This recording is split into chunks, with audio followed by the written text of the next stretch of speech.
امت کے مصطفیٰ سے ٹوٹے ہوئے عشق کے تعلق کو، محبت کے تعلق کو، اتباع کے تعلق کو، غلامی کے تعلق کو بارہا ہر صدی میں مضبوط تر کیا جائے گا، اور 100 سال بعد پھر کمزوری آئے گی، پھر مجدد آئے گا، اور یہ مجددین کا سلسلہ حضرت امام مہدی علیہ السلام کی آمد تک جاری رہے گا۔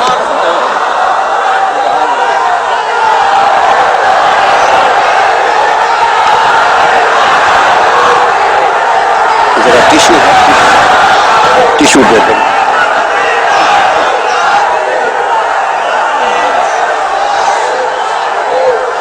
اس لیے یہ آقا علیہ السلام کی امت کو شرف دیے، امت کو شرف دیے۔ اس لیے پہلے ہر نبی کے بعد جب ان کی امت میں بگاڑ آتا تو اصلاح کے لیے پیغمبر آتے، ہر نبی کے بعد نبی آتا، ہر رسول کے بعد رسول آتا، مگر تاجدار کائنات آئے، فرمایا میرے آنے کے بعد نبوت اور رسالت کا سلسلہ ختم کر دیا گیا، ختمت بین نبوت والرسالہ، ختم کر دی گئی، اور سلسلہ انبیاء اور سلسلہ رسل بند کر دیا گیا، کیونکہ میرے آقا اول الخلق تھے اور آخر الانبیاء ہوئے۔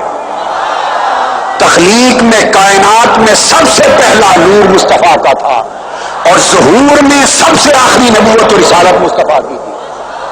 اب انسانی فطرت تو وہی ہے جو پہلے ہوتا تھا، حالات وقت بدلنے کے ساتھ ساتھ خرابی آتی تھی، گمراہی آتی تھی، عقائد میں بگاڑ آتا۔ آپ نے پہلے مذاہب کی کتابوں کو دیکھا، بہت کچھ دیکھا، تبدیلیاں ہو جاتی، عمل تو وہی ہے، فطرت تو وہی ہے، تو پھر نبی اور رسول آ کے اس کی اصلاح کر دیتے، پھر ریوائز کر دیتے، پھر ریوائز کر دیتے، پھر ریویو کروا دیتے، پھر اس کی اصلاح ہو جاتی۔ مگر جب آقا علیہ السلام کی بعثت پر نبوت و رسالت کا سلسلہ بند کر دیا تو نبوت و رسالت کا بدل اللہ نے حضور کی امت کے لیے مجددین میں بدل دیا۔ اب قیامت تک جو کام پہلی امتوں کے انبیاء کرتے تھے، امت محمدی کا وہ کام حضور کی امت کے مجدد کرتے رہیں گے۔ یہ شرف امت کو دیا، اس لیے فرمایا جس امت کا اتنا بڑا شرف ہو، اس امت کی جو اجتماعیت ہے، اکثریت ہے، اور اس اجتماعیت کو سنبھالنے والی جو جماعت ہے، وہ جہاں بھی ہو، یہ بات سمجھنے والی، خواہ وہ سرزمین ہند ہے، خواہ وہ پاکستان ہے، خواہ وہ سرزمین عرب ہے، عجم ہے، دنیا میں جہاں جہاں مسلمانوں کی اجتماعیت دیکھو اور سواد اعظم دیکھو، مسلمانوں پر واجب ہے کہ اپنے ایمان اور اولادوں اور نسلوں کے ایمان اور عقیدے کی حفاظت کے لیے وہ اجتماعیت سے جڑ کے رہیں۔ جڑے رہیں گے تو ایمان ان کی نسلوں میں چلے گا، کٹے رہیں گے تو شیطان اچک کے لے جائے گا۔ فرد قائم ربط ملت سے ہے تنہا کچھ نہیں، فرد قائم ربط ملت سے ہے تنہا کچھ نہیں، موج ہے دریا میں اور بیرون دریا کچھ نہیں۔ یہ موجیں جو اکڑتی ہیں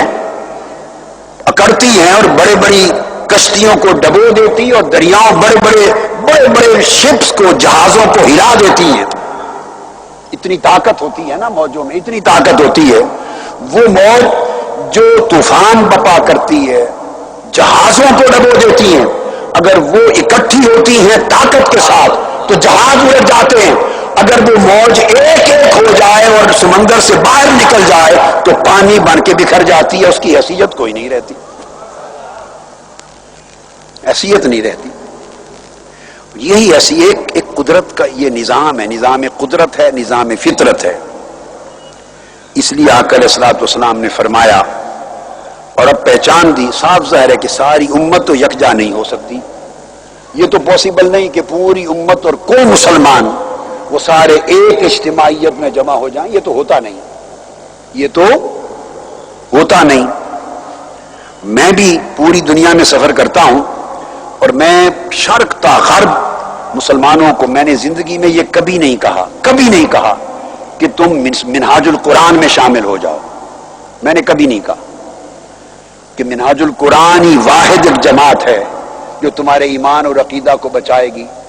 آپ اگر میرے 7,000 خطابات کو بھی سنیں تو میں نے اس التزام سے کہ منہاج القرآن میں شامل نہیں ہوگے تو تمہارا عقیدہ اور ایمان نہیں بچے گا، اور صرف اسی میں شامل ہونے سے بچے گا.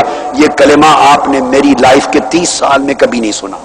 میں نہیں کہتا، مگر یہ ضرور کہتا ہوں ورلڈ وائڈ پوری دنیا میں یہ آپ کو میرے سینکڑوں ہزاروں خطابات میں نصیحت ملے گی کہ لوگوں اجتماعیت چھوڑ کے تنہا نہ رہو، اجتماعیت سے جڑے رہو، جماعت کے ساتھ جڑے رہو، کیونکہ اللہ اور اس کے رسول کا حکم ہے.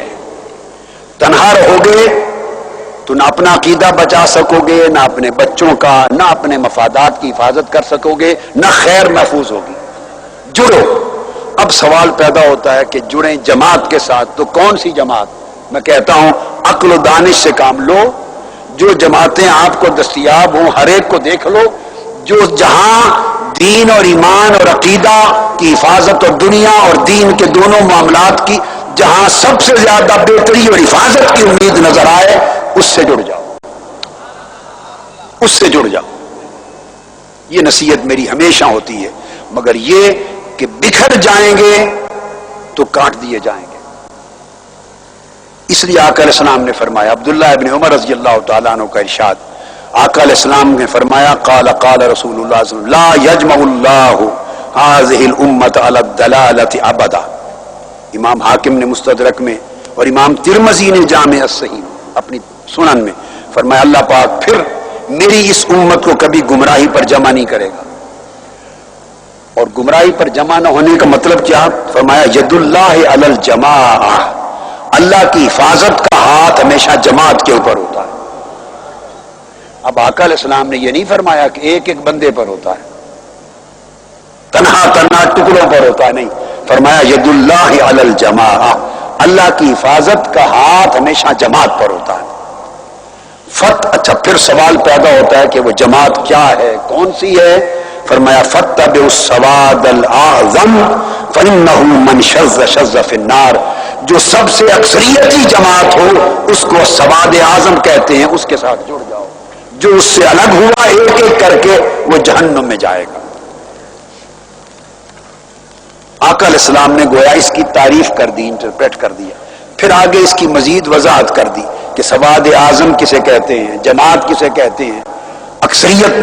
فرمایا حضرت ابو ذر غفاری رضی اللہ تعالیٰ عنہ روایت کرتے ہیں، امام احمد بن حنبل نے روایت کیا اور امام عبد الرزاق اور امام طبرانی نے. آقا علیہ السلام نے اس کو ایکسپلین کیا، اس کو الیبوریٹ کیا اور سمجھا کے کہا کہ اکثریت اور جماعت سے مراد کیا ہے.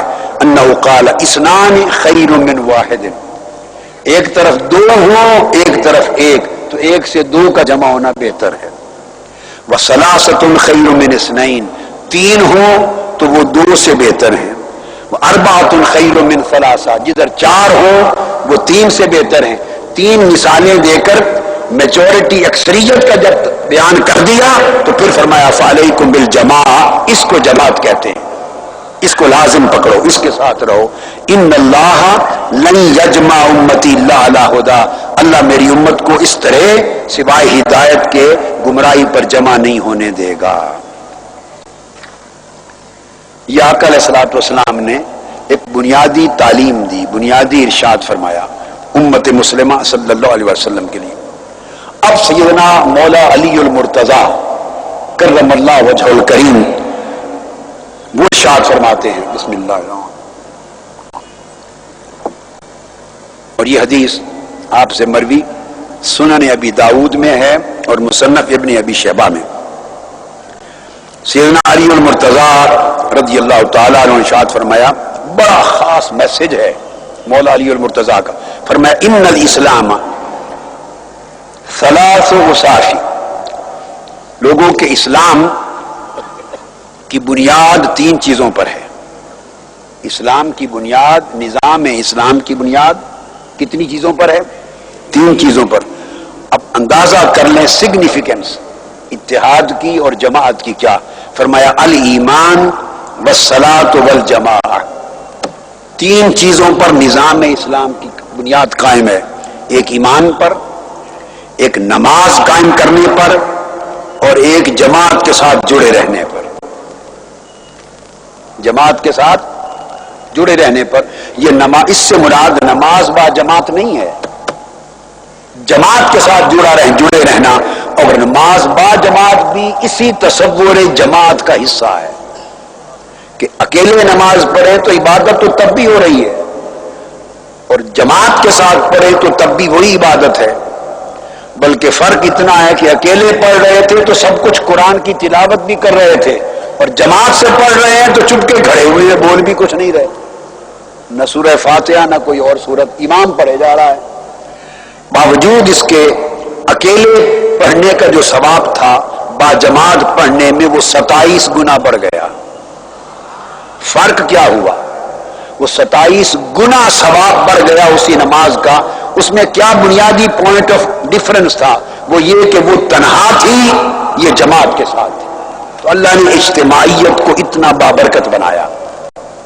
تو فرمایا سیدنا علی المرتضیٰ نے کہ ایمان، اقامت صلاۃ اور قیام جماعت اور تمسک بالجماعت، ان تین چیزوں پر اسلام کے نظام کی بنیاد قائم ہے۔ اور پھر فرمایا فلا تقبل صلاۃ الا بایمان، نماز قبول نہیں ہوتی ایمان کے بغیر۔ ومن آمن صلی، جو ایمان لائے گا اسے نماز پڑھنی ہوگی، وہ نماز پڑھے گا۔ ومن صلی جامع، اور جو شخص نماز پڑھے گا اسے جماعت سے وابستگی اختیار کرنی پڑے گی۔